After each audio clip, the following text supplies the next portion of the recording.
Before we begin the video, I would like to give a big thank you to those who show their support. Golden Pants, Michael Foster, Findel, Miles Harris, Jim Kerrigan, Ludicrous Life, Noah Barnhart, and Alexis. Thank you very much for your support. And for those of you who wish to pay tribute as well, feel free to click the link below in the description to find out more. I'll see you there.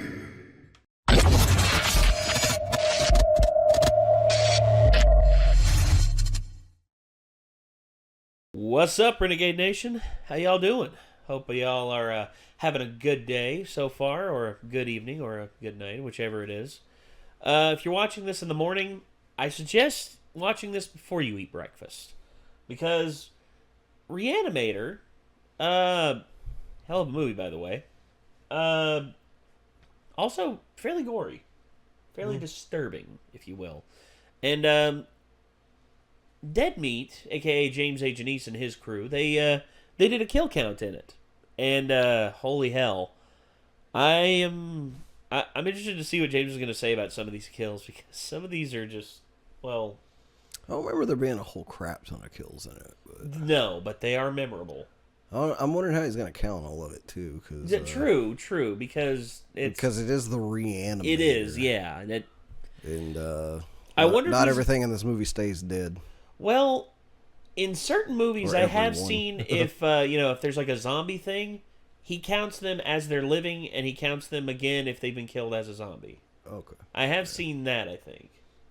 So, again, I don't know where the hell this is gonna go, but I do know. that... Remember me saying like I really hoped that like he would do Phantasm eventually. Yeah. Somebody said in the comments that apparently he's actually made a statement on Phantasm, and said that while he loves the Phantasm films, it's too like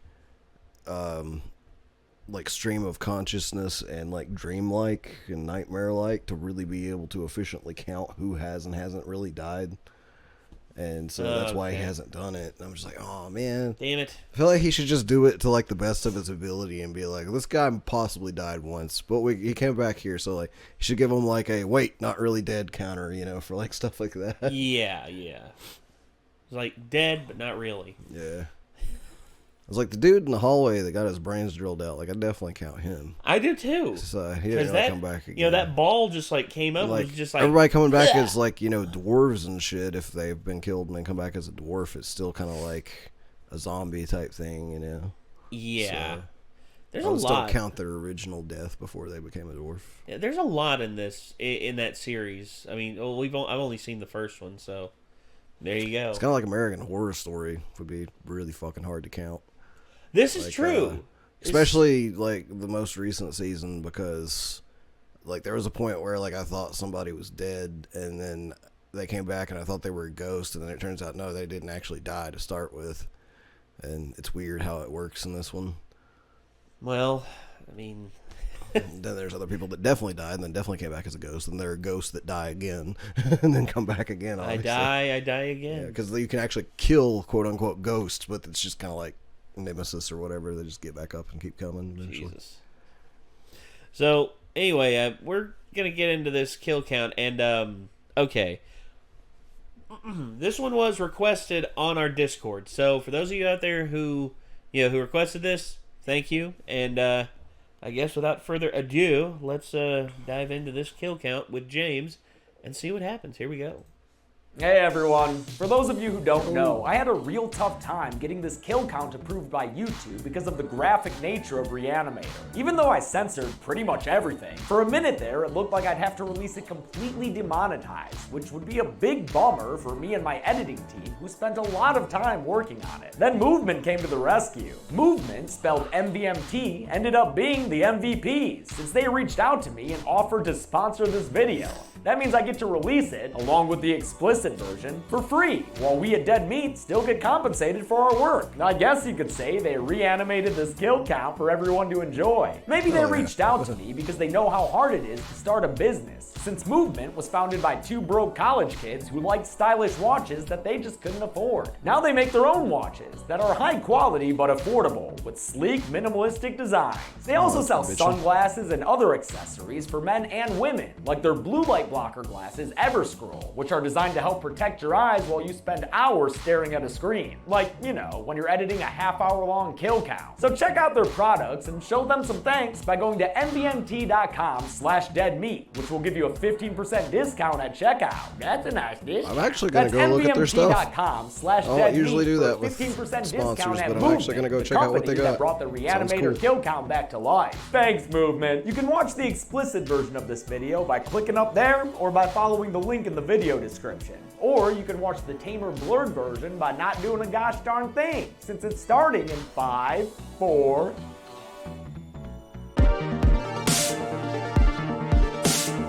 All right. Welcome to the Kill Count, where we tally up the victims from all our favorite Hell movies. yeah. I'm James H. Denise, and today we're looking at another one of my personal favorites, Re-Animator, released in 1985. Based on a serialized short story written in the 1920s by H.P. Lovecraft, Re-Animator is the first film made by Stuart Gordon and Brian Yuzna, two science fiction-y body horror filmmakers who are responsible for a litany of cult classics. Yes. Though so far, their only work to get kill counted has been Yuzna's Silent Night Deadly Night 4 Initiation, that real weird cult one with all the witches and the bugs. Re-Animator, which probably remains the best film made by either of these two gentlemen, was directed by Stuart Gordon, who had come from a background in theater. In fact, he was so unfamiliar with how film sets work that he had to be guided and helped by his director of photography, Mac Ahlberg, an awesome Swedish cinematographer who would go on to shoot 6 more of Gordon's films, including From Beyond, which featured some of the stars of Re-Animator. Although he was new to filmmaking, Gordon and producer Brian Yuzna knew exactly what they wanted to accomplish with Re-Animator. Their goal was to push the boundaries of the genre American and make a title of The movie Seven as Doors of gory Death. and sexual as possible. And spoiler alert, they fucking succeeded. In fact, Re-Animator is so fantastically graphic that it was released unrated, since the filmmakers knew the MPAA would have a shit fit over everything happening on screen. Might be wrong on that, though.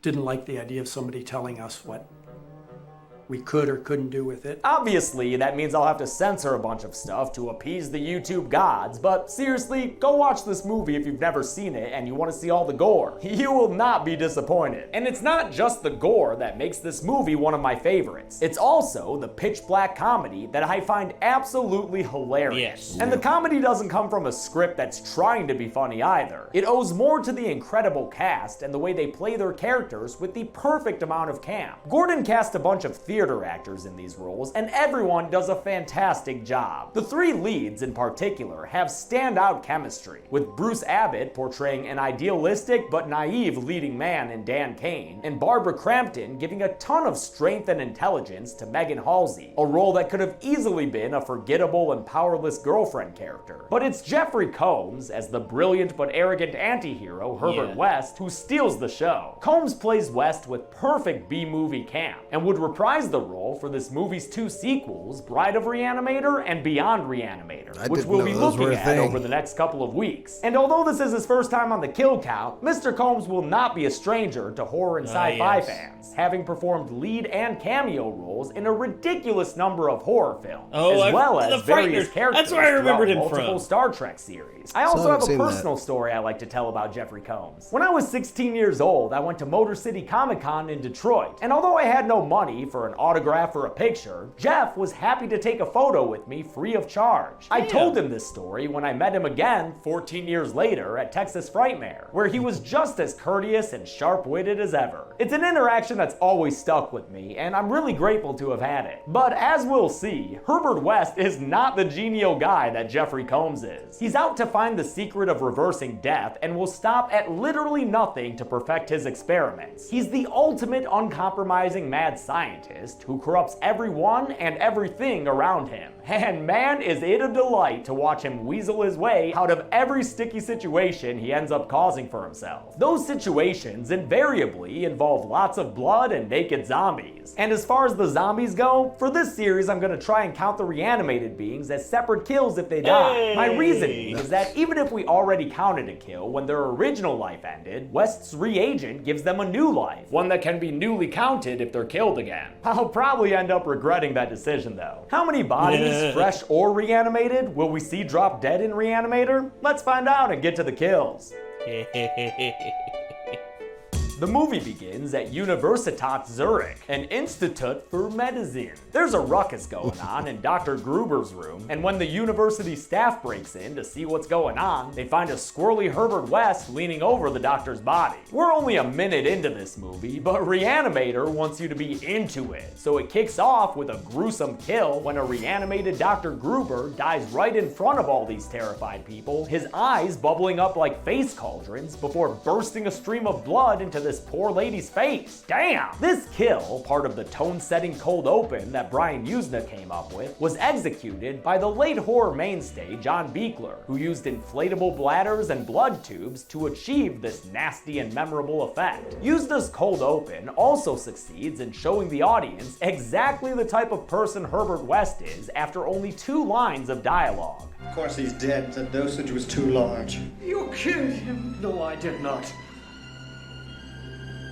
I gave him life. And some glow sticks gave life to this title card. Hey, wasn't that guy like super racist? The opening credits, which were designed by Robert Dawson, who would go on to make pretty much all of Tim Burton's opening credits, feature a bunch of neon science diagrams and a motherfucking bop of a theme, composed by Richard Band and performed by the Rome Philharmonic.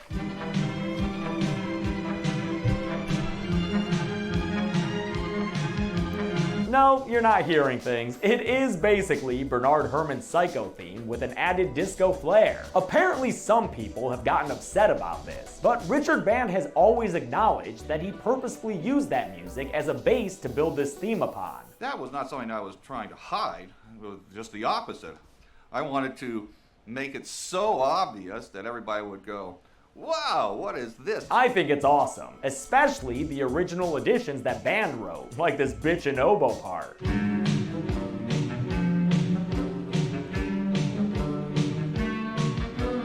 At Miskatonic Med School in Arkham, Massachusetts, med student Handsome Dan Kane tries to resuscitate a patient, even though his fellow attendant, Dr. Herod, played by Stuart Gordon's wife and co-worker, Carolyn Purdy Gordon, tells him it's too late. She's gone. She's right, of course, and despite Dan's persistence, he's unable to prevent the woman from dying. She just needs a little more time for the drugs to circulate. Dude, if you're looking for drugs for the dead, I've got the perfect creepy scientist for you to meet. Oh, and here he is now. Kane meets Herbert West in the hospital's morgue, which, yeah, has a bunch of dead bodies in it, but they were dead before this movie's story began, so I won't be counting them, unless they get reanimated and then killed again, no matter how handsy they are while dead. Also, fun fact, to help his actors prepare for their roles, Stuart Gordon took them on a field trip to an actual morgue so they could see real dead bodies up close. It was very effective for all of them, especially Jeffrey Combs. When you see a dead body, it is a dead thing, and it makes you realize just how magical this idea is, how truly incredible it would be if someone could bring the dead back to life. Introducing the young med students to each other is the dean of the school, Alan Halsey, who also introduces West to the school's top brain researcher, Dr. Carl Hill. But West already knows of and has no love for Dr. Hill. He claims that he's a plagiarist whose theories are outdated crap. And your support of the 12-minute limit on the life of the brainstem after death. 6 to 12 minutes, Mr. West. Herbert West. Turns out that Dan is not only the dean's favorite student, he's also engaged to the dean's daughter, Megan Halsey. No. No. No. Yes. Yeah, and they making flippy-floppy on the regs. At least until Dan's cat Rufus tells him to knock it off. Megan Halsey is played by Barbara Crampton, star of 1,000 horror movies, including Chopping Mall and You're Next. And this is probably her most well-known film role. She and Dan giggle around and start up a mean game of Ghost Sheet Gon' Get Ya until they're interrupted by Herbert West, who's here inquiring about Dan's room for rent. They let West inside, and after one look at the building's basement, he's champing at the bit to move in. Megan's weirdo senses go off, and she asks West why he left Switzerland in the first place. There was no more I could learn there. But there ain't nothing weird about that wad of cash he hands over, so Dan the man agrees to make Herbert his new roomie. The next day, during a lesson, Dr. Hill revels in this movie's gore effects, which, in addition to John Carl Buechler, were also created by John Nolan and Anthony Dublin. Stuart Gordon had them research anatomy textbooks and dissection manuals in order to accomplish the most medically accurate gore possible. And they did so using a number of techniques, including having a bald actor wear a fake hairpiece with a peelable scalp underneath. When Hill goes deeper below the skull, they swapped out the actor for a dummy with a hollowed out headpiece that they filled with an actual cow brain. I hate to admit this, but one of my big suppliers on this film was a local meat market. Hey man, do what you gotta do, as long as the meat place wasn't named Sawyer. Hill pointedly repeats to his class that the limit of life after brain death is 6 to 12 minutes. But West ain't gonna let that claim slide without some pencil heckling. Brain death brings about an irreversible conclusion. Joke's on you, West. Now what you gonna write with? Oh, another pencil. Joke's on me, I guess. Hill tries to continue his lesson, only to get interrupted by another snapback. So he dismisses the class and tells West to go shopping for school supplies. I suggest you get yourself a pen. David Gale, who Stuart Gordon compared to Boris Karloff in his appearance, doesn't get enough credit for his performance as Dr. Hill. He's a bad guy who's both authoritative and kinda creepy, like when he hits on Megan right in front of her father during a dinner together. Meg leaves this uncomfortable dinner for a study date at Dan's place, but she shoots down his attempts to study her because she's too creeped out about West living there now. I mean, the dude's so weird that even Dan's cat Rufus doesn't like him. Hey, where is that cat anyway? Could we get an extended, slightly out of focus scene where they look for him?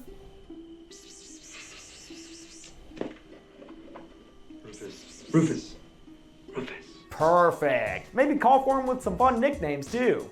Come on, you fat cat. Lucy's a fat cat too. Their cat scan of the apartment doesn't pick anything up, say so Lucy? Meg sneaks in. I gotta hear that again. Maybe call for him with some fun nicknames too. Come on, you fat cat. Lucy's a fat cat too. Hey! Yeah, I the have same a fat cat cat named Lucy. Yeah.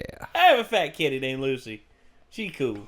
She is a sphinx, but she's got a hormone imbalance where His cat looks very uncomfortable to be yeah, there. his cat's just like He's like, why are you taking me out of my daily routine? it's like Mr. I was Man?" in my heated bed, I was enjoying myself. Now I'm contemplating clawing you in the fucking face, James. Sorry. Why Their are you cat wearing scan that of the ridiculous apartment doesn't pick anything robe up, or so whatever it Meg is? sneaks into West's That's what his room of cat probably science thinks. to see if Rufus made his way in there. Ooh, here's the thing, Meg. I've got some good news and some bad news for you. The good news is that Rufus is in here. The bad news, well, it's pretty bad. West arrives and is immediately indignant at this invasion of privacy, even though Meg had some pretty probable cause to go looking there. Really gonna check that kitty paw stand? The poor thing is obviously dead. Aren't you studying to be a doctor? What happened? Megan accuses Herbert West of murder, but West claims that Rufus was dead when he found him, and that he was going to inform Dan later. You could call or write a note. I was busy pushing bodies around, as you well know. And what would a note say, Dan? Cat dead, details later? In fact, Dan does learn details later. Later that night, after being awoken by some crazy meowing. He follows the noises to the basement, and after a crash entrance down the stairs, he's greeted by a panicked Herbert West with an angry cat stuck to his back. This scene is a classic one, with the two of them cat hunting while the basement's only light swings around like a brave little toaster character. Normally I'm not too fond of violence against cats being played for laughs, but it helps that this cat is so obviously fake. I mean, for most of the shots, there's no actual cat on screen. And when it finally does jump out, it's such an insane looking puppet that I can't get too upset about Dan pitching it into the wall. Whew, things got pretty crazy there, Dan, but I think you put him down. Look out! Hey, not funny, dude.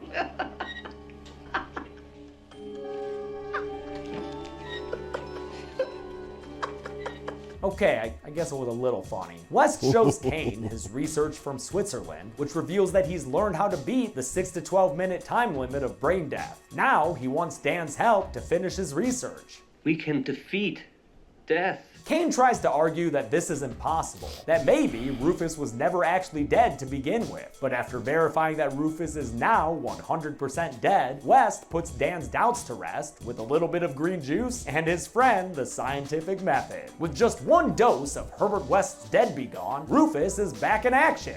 Kinda. Don't expect it to tango. It has a broken back. Yeah, looking much more like a mashed potato there. It's impressive nonetheless, but this is not exactly the best time for Megan to be walking in. Oof, damn West, she saw the zombie cat, dude. Looks like your little secret is out, man. Unless she and Dan can keep it a secret and not tell anyone else. Herbert West has affected reanimation in dead animal tissue.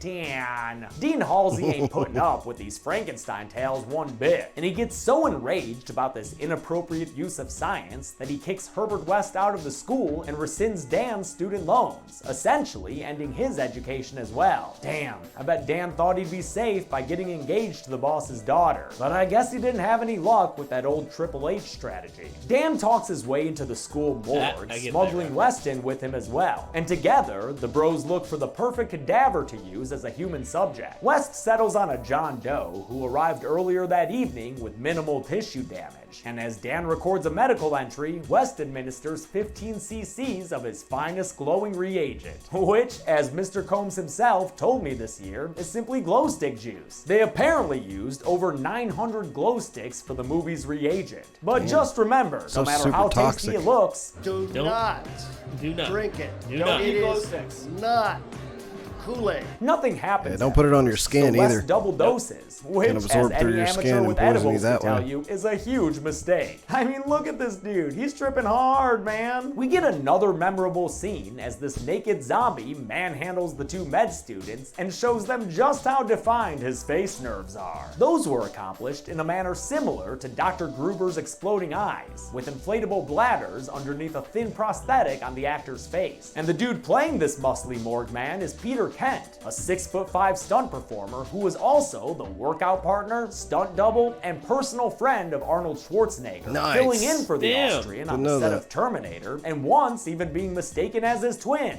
Sorry, Oh, that's Arnie, right. but Danny DeVito's your bro. It's funnier that way. Dean Halsey shows up, having caught wind of Dan's morgue visit, but it only takes a minute for him to get trampled by the naked zombie man beneath a door. NZM ends up killing the Dean after some finger biting, a crucifix toss onto a table, and finally, a bunch of wall slamming. Herbert West comes to the rescue, kinda, with an electric bone saw that he uses to kill his reanimated creation, which, remember, I'll be counting, when he rams that saw straight through the zombie's back and out the front. This kill has always stuck with me, and it was done with a simple trick. They made a chest cast of Peter Kent's torso, and then had makeup artist Anthony Dublin stick a fake bone saw with ground beef and a blood tube coming out of it through the prop chest while Jeffrey Combs and Kent stood behind it. Dan is appropriately impressed by the practical gore, while West just wants to clean his hand off. Although things didn't go so well with the John Doe reanimation, West is eager to run another human trial. He'd probably been dead too long. It wasn't fresh enough. Well, good thing they've got the freshest corpse available right at their feet. Dan objects at first, but West bullies the handsome lad into helping him out. And before you can say ethically questionable, they're gearing up to raise the dead again. They inject Dean Halsey with the reagent, and 17 seconds later, that formerly dead dude opens his eyes and starts spitting out blood.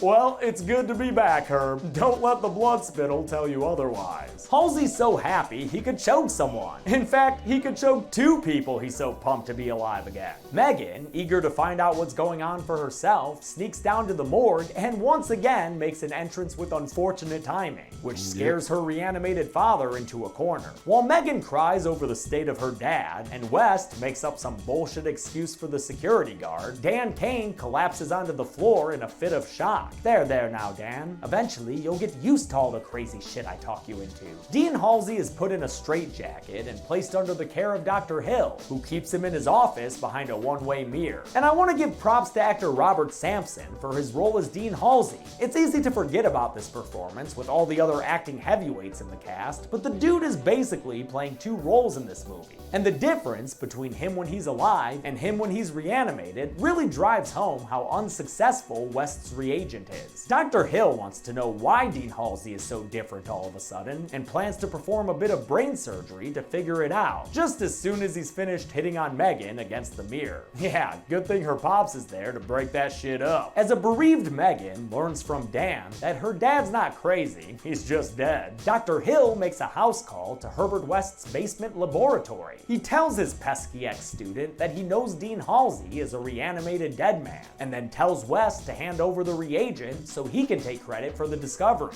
Gotta say, Hill, this can't have been your best plan, man. You really want to mess with this crazy mofo? Cause that's how you get a shovel to the dome, dude. After knocking him to the ground, Herbert West murders Dr. Carl Hill by means of a shovel decapitation, a brutal and drawn-out death that's accompanied by lots of squishy and scrapey sound effects. Despite having just killed a man, Herbert West doesn't think of himself as a murderer. He still thinks of himself as a scientist, and as such, he's about to science the hell out of that head by injecting it with his reagent. And hey, while he's at it, might as well inject the headless body with some life force too. After all, Parts.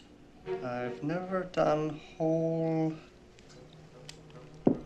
parts. his experiment works and Dr. Carl Hill's head comes to life, eager to have a hissy conversation wherein he's not quite able to pronounce any T sounds. Before Herbert can find out who Wes is, he's knocked out by Hill's headless body. Dan and Megan go to Dr. Hill's office so they can see her dad and try to figure out how to fix him. They end up discovering that Hill has been keeping a creeper folder on Megan, and has also been keeping himself busy by lobotomizing the reanimated Dean Halsey. Back home, West regains consciousness to find that his lab's been ransacked, and yet he's still alive, which seems a little weird to me. Why wouldn't Dr. Hill just kill Herbert West and end all his troubles right there? Dan gets home and the boys exchange info. West admits that he, killed and reanimated Dr. Hill, and Dan tells West that Hill has lobotomized Halsey and has been collecting Megan's keepsakes for creepsakes. Hill's got this weird file on her. He's full of napkins and hair. They make plans to stop that napkin collector, who's currently in his office rejuicing up his head. The scenes with Dr. Hill's head and body working together are another level of comedy, with Richard Band's jaunty score playing over the body's embarrassing clumsiness. It's also a lot of fun to watch them use a bunch of different techniques, 8 they claim, to portray the severed head. The most common one they used was having David Gale sit below a table with his head sticking out of a hole in a tray. To make it convincing, they glued some prosthetic severed skin to Gale's neck and covered it all up with fake blood. It made for some long and uncomfortable hours on set for David Gale, but apparently he never made any fuss about it. He was really a trooper about all that. Never complaining about it. And when we finished, he came up to me and he said,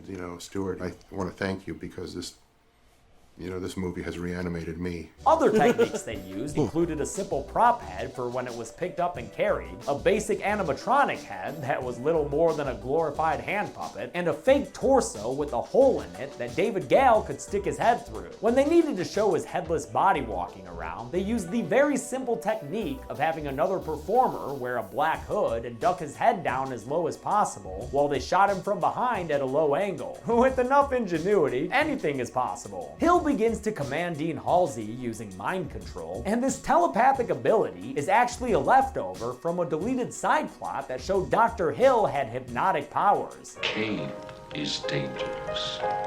It's dangerous. It was written to explain why Dean Halsey turned on Dan so fast, and to later explain how Hill controls a bunch of reanimated zombies, but in the end they cut it, because they realized that stuff like that doesn't need an explanation. That was a way to explain why he could control all these zombies.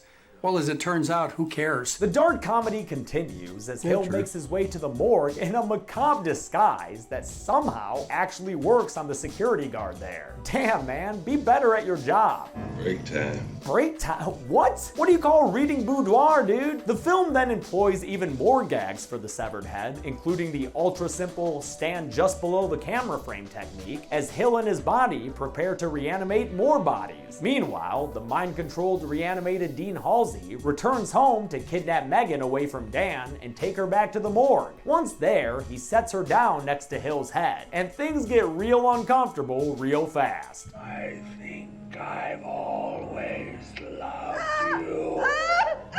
This whole scene is pretty intense and is one of the ways Gordon and Yuzna tried to push the envelope with this movie. But I believe that Barbara Crampton has said she was made to feel comfortable while shooting this scene, and she felt like she was in on the joke they were trying to make here. So that's definitely a real life relief. Doesn't make it any less weird to watch though, as they try to pull off a quote-unquote visual pun. But before this head can become a cunning linguist, it's interrupted by Herbert West, who saves Megan, but also insults her in the process. Here you are, trysting with the bubble-headed co-ed. Listen, bud, I'm looking at two people in this movie's central relationship, and Megan is clearly not the bubble-headed one in it. No. What happened? And Barbara Crampton agrees. So I think she's a strong character, which I also liked. She's definitely not a bubble-headed co-ed. But even though Dan is kind of bubble-headed, I'm still a Dan fan, especially after he helps Megan out while the head scientist and his ex-student engage in a war of words. Who's going to believe a talking head? Get a job in a sideshow. But that talking head, oh, that's why Dan has a talking heads poster in his room. Of fucking course. I just thought he recognized the genius of David Byrne like I do. Anyway, the talking head tells the psycho killer that he has a plan, which is thus.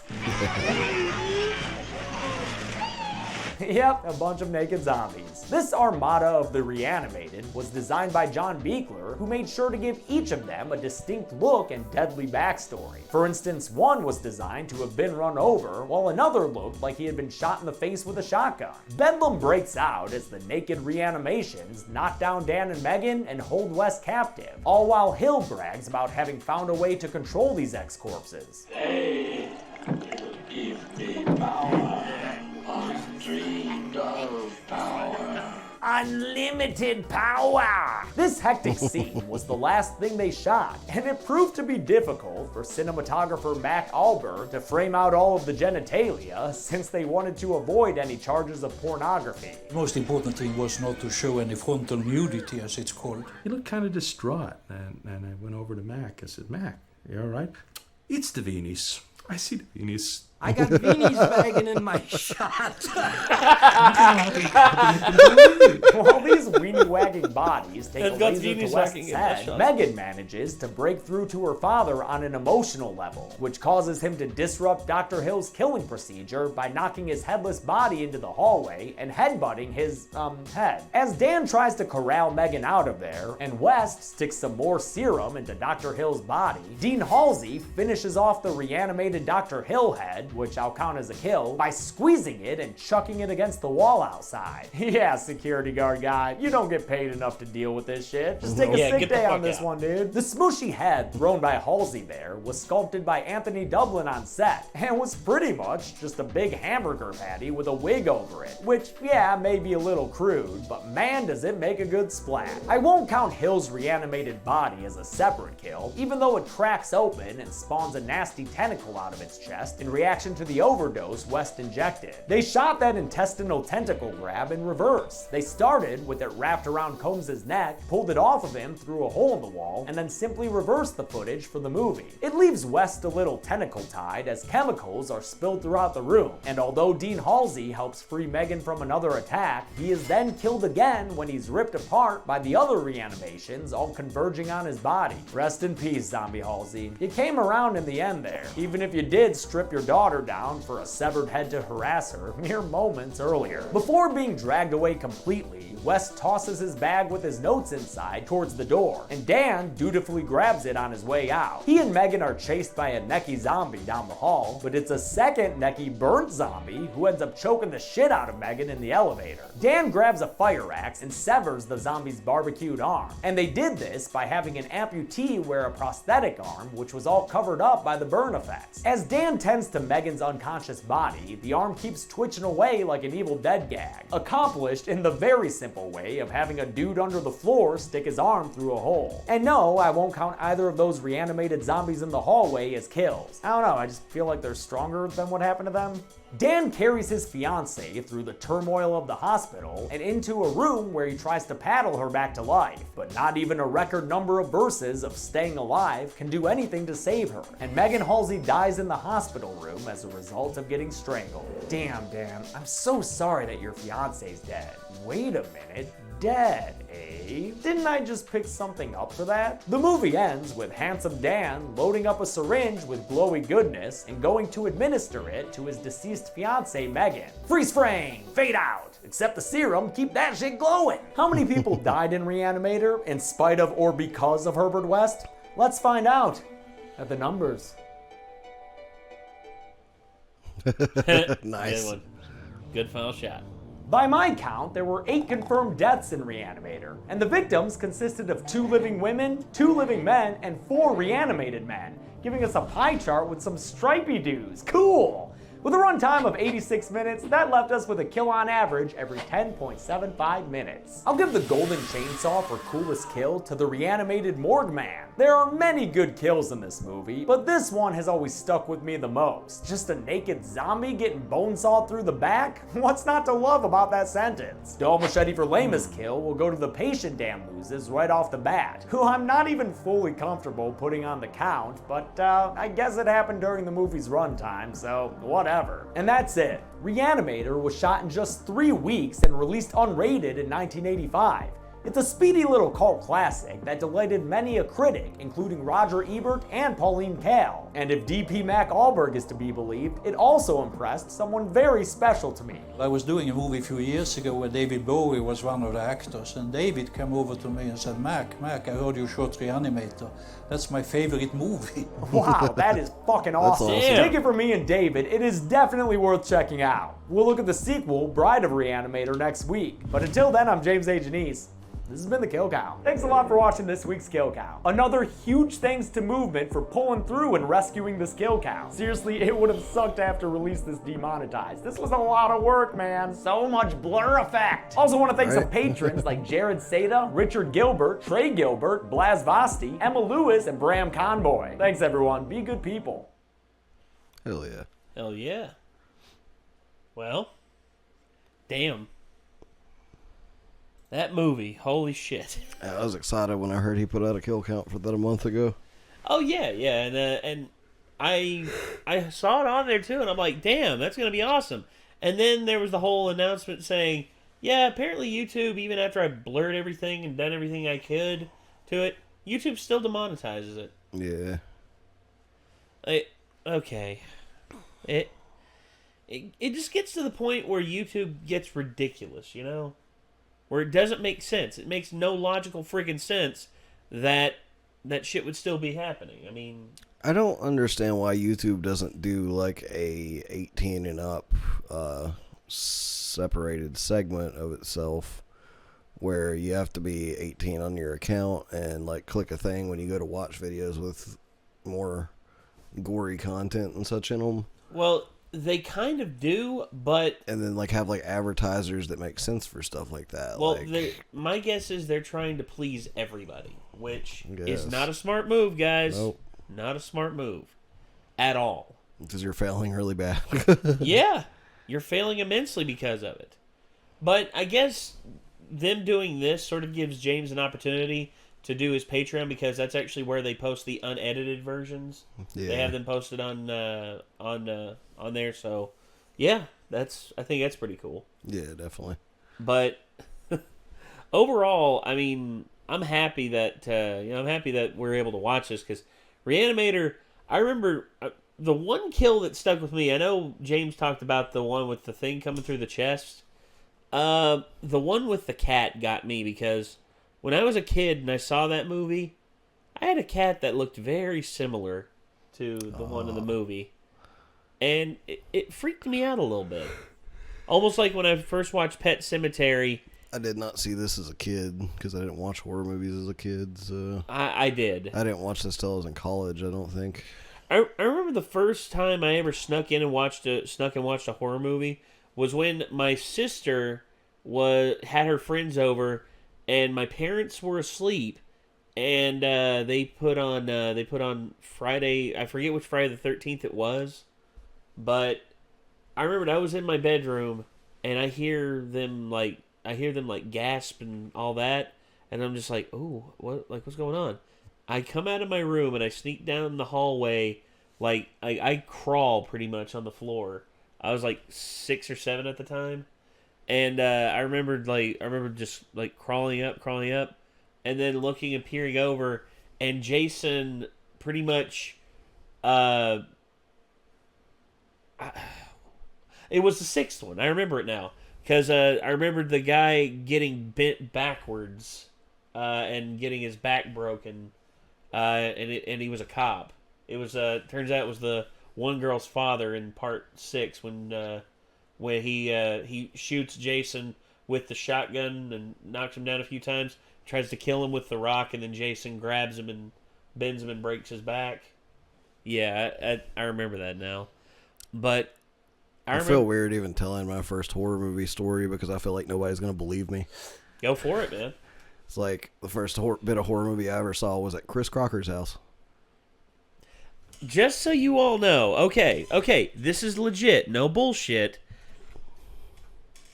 He played video games with I played Chris Mario Kart with Chris Crocker when we were kids. Yes, he has been over to Chris Crocker. He went over to Chris Crocker's house a lot when he was a kid. Way before the Britney thing. Yeah, this was way before the that guy, yeah. The whole leave Britney alone, that guy.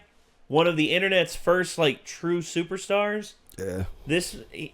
Nick knows him, and actually I've ran into him too. He lives around here. I've sold music to him for when I worked at the music store and stuff too. Yeah, so it's weird. I mean, because I remember when that video came out, he exploded in popularity. Like everybody wanted a piece of him. I remember saying he was on Tosh.0, and I was like, "Oh, I'm so jealous."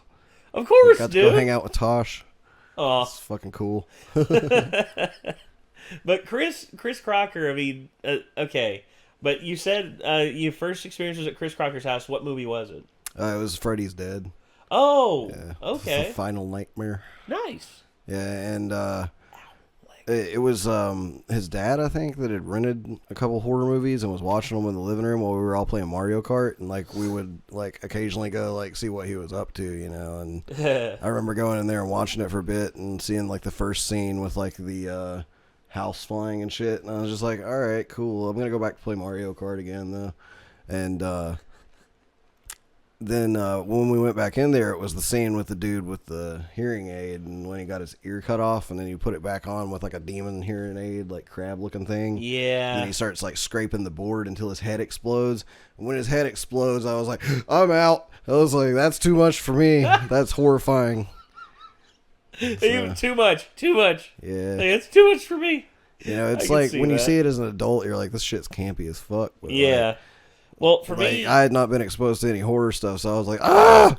For me, the head exploding thing, mine was when I watched Scanners. Did you ever see Scanners? I've seen scenes from it, so I've seen the head exploding scene, but yeah, that scene right there. I didn't see that until much later. Yeah, that scene from Scanners, I watched it, and I was just like, what? It scared the hell out of me. Because it looked legit. The thing that they got that exploded looked exactly like the guy, like to the T. And I'm like, damn, that's. Ugh. And okay, Re-Animator is it. You didn't know that there were sequels? No, I didn't realize actually. Yeah, well, I thought it was a standalone thing. Well, I think a lot of people wishes it was a standalone thing because I'm sure the sequels aren't very good. Otherwise, I probably would have heard about them. Parts of them are iffy. Yeah. That's I guess you could say that. So, all right, everybody. Well, I mean, even the first movie expands way more than the short story is based off of does. Like, well, yeah, the short story is a short story. It's but it still expands in a good way. Yeah. Whereas, it's like the short story is actually pretty creepy. Like when you just read it by itself, and doesn't go nearly as far into the story as the movie does. Well, yeah. Well, I'm surprised that the cat in this movie wasn't called. I'll censor that. Don't worry. Just definitely gotta just do so I that. can be sure to censor that. Yeah. Yeah. So I just don't even say the name of the cat just to be safe. So. for those of you who are unaware, H.P. Lovecraft was sort of an edgelord, but at the same time, sort of a eugenicist. And he had a cat. He was an unfortunate xenophobic product of his time. Yes, like, so, unfortunately. Like, he just didn't know enough. It's one of those things that was ignorance. Like, basically, you can tell whenever you. Yeah, ignorance often stuff. breeds the worst kinds of racism. Yep. And honestly, it's that kind of ignorance that causes widespread racism too. And that was just the way of the times back then. I mean, hell, a lot of people didn't even like the Irish back in the day, dude. I mean, back in like the 1860s, they were saying, you know, no Negroes or Irish apply. It was pretty much the Irish were also second-class citizens as well because, you know, they were considered a blight because of the rumors of the potato famine and everything. It's like, oh, they caused a potato famine.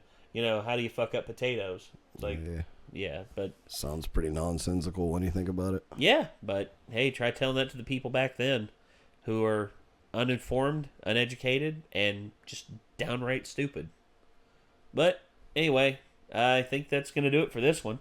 So this was the Re-Animator kill count. So for those of you out there who want to see more from Dead Meat and Mr. James A. Janice, feel free to click the link down below in the description. It will take you to the original video. And also, if you want to support us, feel free to like the video. Don't forget to subscribe. Don't forget to ring the bell to stay notified. And until next time, signing off, I'm Nate. I'm Nick. And we will see you later, everybody. Peace out.